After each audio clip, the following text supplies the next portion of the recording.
বিপিএলটা আমরা যে টার্গেট নিয়ে এসেছি, যে উচ্চতায় পৌঁছে দেব, সেই উচ্চতায় পৌঁছে দিতে চাই। অ্যাকচুয়ালি আমি সবসময় চেয়েছি,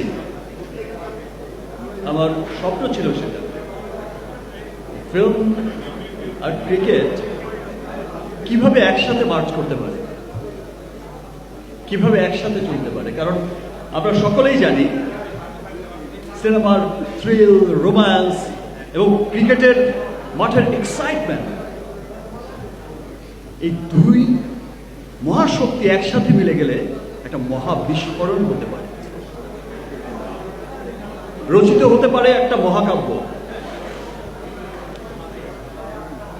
যার আভাস এবার যখন আমরা আমাদের দল ডিক্লেয়ার করেছি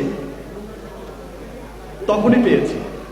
আপনারা সকলেই দেখেছেন, যখন আমাদের দল ডিক্লেয়ার হয়েছে ঢাকা ক্যাপিটালস, ঠিক সেই মুহূর্ত থেকে আমরা যে ভালোবাসা পেয়েছি দেশ বিদেশে থাকা সমস্ত বাংলাদেশিদের, সিনেমার অডিয়েন্স, ক্রিকেটের অডিয়েন্স, এই দুয়ে মিলে যেন একটা মহা বিস্ফোরণ হয়েছে এবং সবাই এত ভালোবাসা দেখাচ্ছে, এত উচ্ছ্বসিত।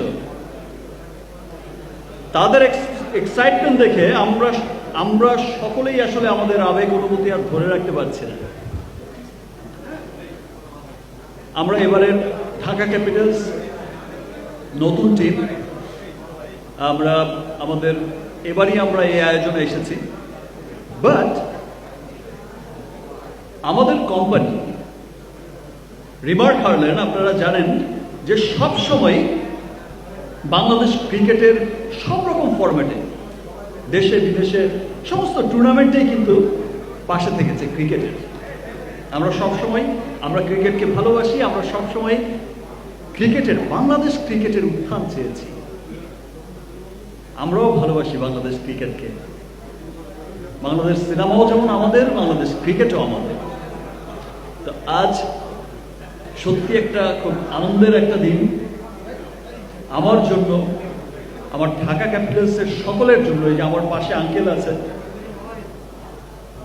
আতিক ভাই আছে, আমাদের রিমার্ক হারলেনের ইমন আছে, আমার বন্ধু মিজানুর রহমান আছে। তো আমরা যতটা উচ্ছ্বসিত, আনন্দিত, তার চাইতেও আমার মনে হচ্ছে যে অনেক বেশি আনন্দিত, উচ্ছ্বসিত হচ্ছে আমার দেশের মানুষ।